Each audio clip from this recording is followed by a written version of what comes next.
Ian, thank you for having me here today. I'm looking around at all of the work in your studio. I was doing my research last night and I can't pinpoint a theme, a through line of your work. And I mean that in the best way. It's all so cool, but it's so different. So when did you get into art? The longest that I can remember doing it was since like elementary school, around 5th grade. I was just doodling around, and my dad and my mom saw a little bit of potential and they got me into art lessons as a young kid. I did it for about a year or so. It was a class that really got into the dynamics of art and the differences in art. We learned different mediums, all the way from pencil up to oil paint, and we got to mimic a lot of artists too. So we would pull from different types of art, and that inspired my process a little bit, pulling from different artists and kind of feeling estranged for a long time that I didn't have a certain theme or style, but I realized that that actually was my style. That is your style, yeah. Mm-hmm. Okay, so 5th grade, Ian, were you passionate about your artwork, or was it more that your parents saw the potential and you sort of went down that path because of the class they put you in? I'd say I wasn't passionate. I actually used it as humor. I did a lot of comics and silly, goofy things to make my friends laugh, pass notes with little drawings on it, things like that. And I think once I got to like using different mediums and saying that I can make something more aesthetic or beautiful, that's when it kind of clicked that maybe I could do something more than just, tell jokes. Did that happen during the period when you were learning about all of those mediums in that class, or did it take longer for you to sort of get that feeling? It took longer. It came like in waves. So when I was taking that class, there's other students in there that were very good, and that motivated me. But at the same time, I was kind of deterred. I was like, well, I'm not good at it immediately, so oops, I'm just not gonna keep going. I've had like hiatuses as a teenager where I didn't touch a paintbrush for a long time. Wow. Yeah. Okay, so what made you decide to then pick up a paintbrush again? Or did you pick up a paintbrush, or did you pick up a computer? Or, how did you get back into it? I'd say later in high school, I was kind of a punk, emo, skater kid, and I wanted to be a tattoo artist. And that was really like a big inspiring moment. I started doing flash art and learning about apprenticeships and all that. Interestingly enough though, I halfway through high school chose science as my route. I went to school for mathematics and Spanish, but art just kind of always stuck around in the background. And once I graduated from college, I decided that okay, I don't want to be an accountant. I still know how to make art. Let's work on that. Okay, so at what point did you say, okay, I don't want to be an accountant, I'm gonna go full tilt? Or did you go full tilt? Did you kind of ease your way into it? How did that work? I would say I figured it out halfway through school because I wanted to quit.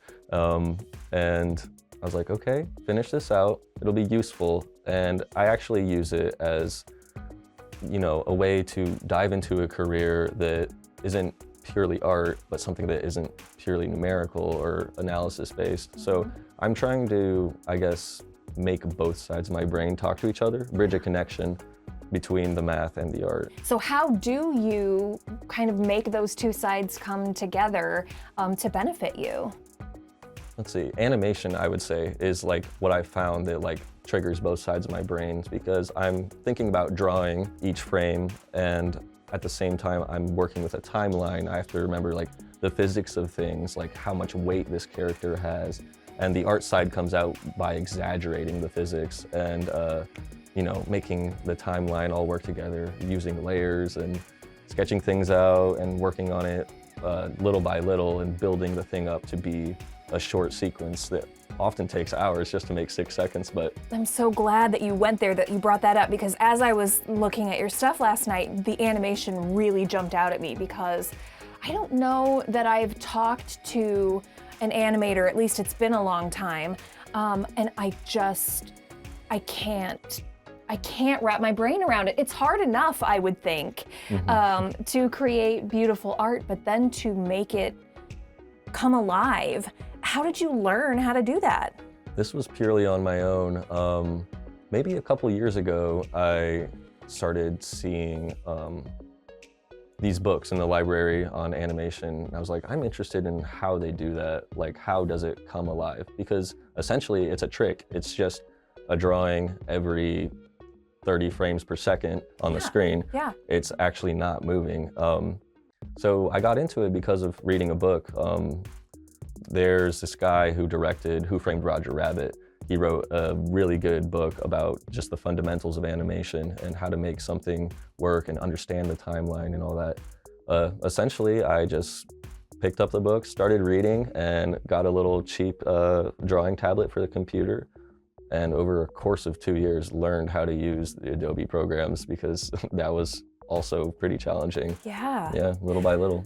How tedious is it to animate? Because like you said, it's just these like micro changes to get 6 seconds.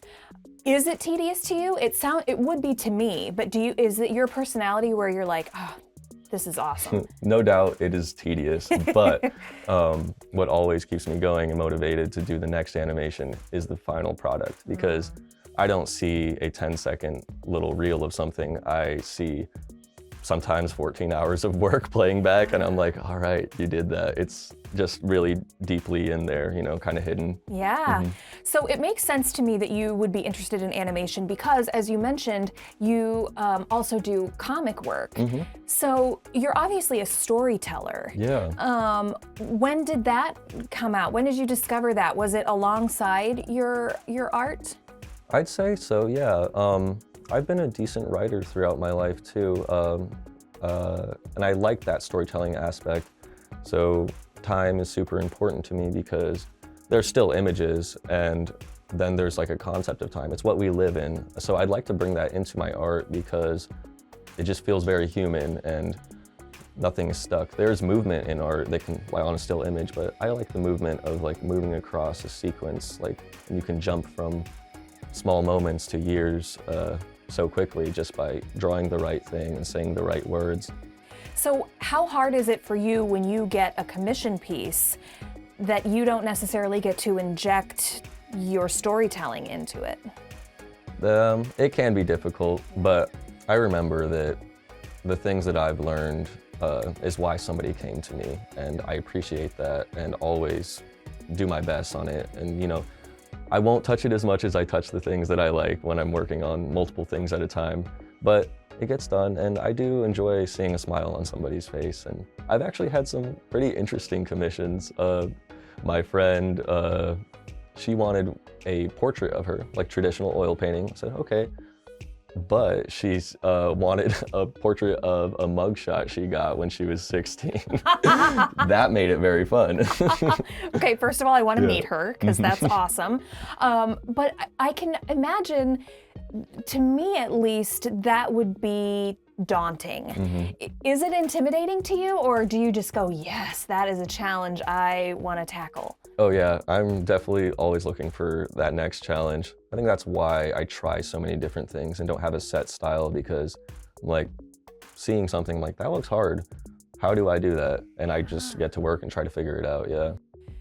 How do you describe your aesthetic? I'd have to say I really like botanical, sci-fi, urban kind of thing. Botanical sci-fi, Yeah. which is hilarious. If somebody had said that to me before I met you, I would have been like, yeah, what? But being surrounded by your work and having looked at quite a bit of it, I'm like, yeah, that tracks. I get that. Yeah. So yeah, I get good practice from landscape painting traditionally, and then I like urban settings as well, do some urban drawings and things like that. But I really enjoy placing otherworldly figures within those kind of settings, and I think that, yeah, that's what I like doing right now. It seems to me like the shapes and the figures that come out in your work, they feel very innate, like that's just kind of in you. Is all of it in you in terms of like the color work? And you said that you appreciate light and that kind of thing. Did that come naturally to you as well? I'd say no. It definitely took a lot of training. of drawing just shapes like spheres, the common sphere shaded a certain way over and over.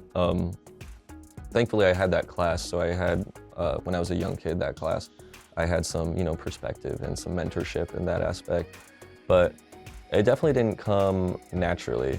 It took time. The need to do it was very natural, however. Do you ever get frustrated at the learning curve of it? Yeah, particularly with animation, there's so much to learn, and I stick to the traditional method, which is frame by frame, hand-drawn stuff, and then you can get into like, all the effects that are more like 3D animation uses, and actually using the computer to like help out with certain things. That particularly gets hard. As well as when it comes to like traditional painting and drawing, I noticed that if I haven't like done a certain skill or medium in a while, it takes some time to get back on that curve. You got to start a little bit before from where you are. Ian, I love your stuff. I feel like I love all of it equally, even though it's so different. I'm so glad that you took that class in 5th grade, and despite some hiatuses here and there, that you kept going, because your work is really cool. Thank you. So thank you for everything you put into the world, and thanks for sitting down with me. Yeah, of course. Thanks for having me.